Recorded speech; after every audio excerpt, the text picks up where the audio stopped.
Saat kebakaran terjadi, jangan sibuk merekam, bukanlah jalan. Selesai sholat subuh pagi ini, Jumat 21 Agustus 2026, saya mengajak istri berjalan-jalan ke Pacerakang, Kecamatan Biringkanaya, Kota Makassar, Sulawesi Selatan, untuk memantau lokasi bekas kebakaran di Pacerakang yang terjadi pada pukul 10 Kamis malam. Padamnya itu jam 1 malam, hanya satu korban meninggal dan disabilitas. Di lokasi asap masih tercium samar, puing sisa-sisa rumah panggung dan rumah kayu yang terbakar habis menyisakan onggokan arang. 4 rumah lenyap dalam sekejap, dan yang paling memilukan, satu nyawa saudara kita, seorang penyandang disabilitas, tak sempat diselamatkan, terkurung di dalam kamar yang pintunya terkunci dari dalam.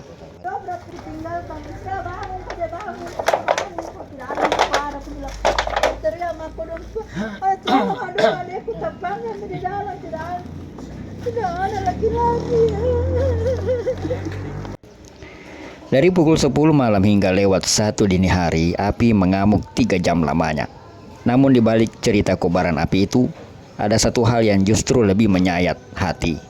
Sesuatu yang terjadi bukan karena kobaran api, melainkan karena kita sendiri, yakni jalan yang tertutup oleh kerumunan.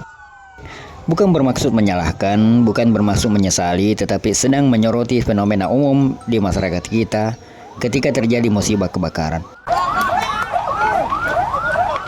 Ramai orang berkerumun bukan untuk menolong, tetapi untuk menonton, bukan untuk membantu, tetapi mengganggu, bukan untuk menyelamatkan, tetapi untuk memviralkan. Kadang, unit pemadam kebakaran telah tiba dengan cepat setelah berjibaku menembus kemacetan lalu lintas kota. Para petugas sudah siap menyemprot api saat tiba di lokasi. Mereka sedang konsentrasi mencari akses terbaik untuk menjangkau titik api. Namun yang mereka temukan di sana bukanlah jalan yang terbuka, melainkan jalan yang penuh sesak oleh kita sendiri, oleh kerumunan warga. Mereka berkerumun memenuhi setiap ruang, ada yang berteriak memberi aba-aba, mengatur petugas seolah-olah lebih paham daripada mereka yang telah dilatih khusus untuk pekerjaan ini.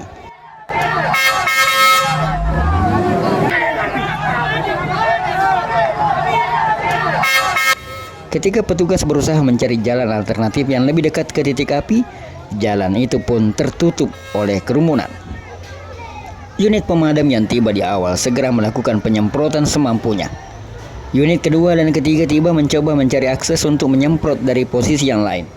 Namun ruang gerak sempit, akses tersumbat, suara berisik di mana-mana, merusak konsentrasi, memecah fokus perhatian para petugas. Maka, terkadang korban material dan jiwa tidak terselamatkan bukan karena petugas yang terlambat datang, tapi karena kita yang menghalangi mereka masuk. Di balik kerumunan itu, tersembunyi sesuatu yang lebih dalam, yakni rasa tidak percaya. Warga merasa kalau mereka tidak ikut mengawasi, siapa yang menjamin petugas itu akan bekerja dengan benar? Maka mereka merasa harus ikut turun tangan, ikut memberi perintah, ikut berdiri di jalan, dan tanpa sadar, ketidakpercayaan itulah yang menjadi tembok penghalang bagi pertolongan itu sendiri.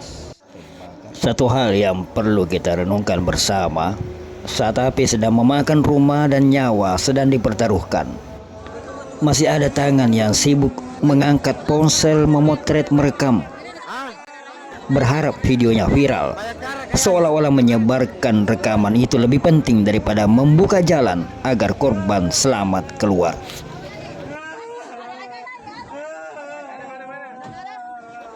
Kita tidak perlu menjadi petugas pemadam untuk menolong.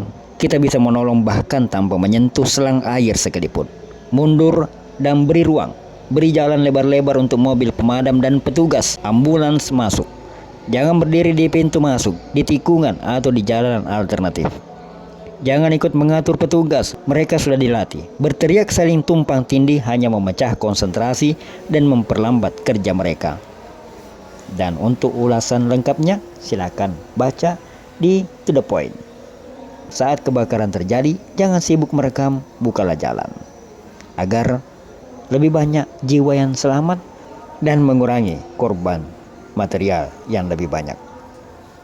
Silakan klik tautan yang kami siapkan di deskripsi untuk membaca ulasannya lebih lengkap. Semoga mencerahkan.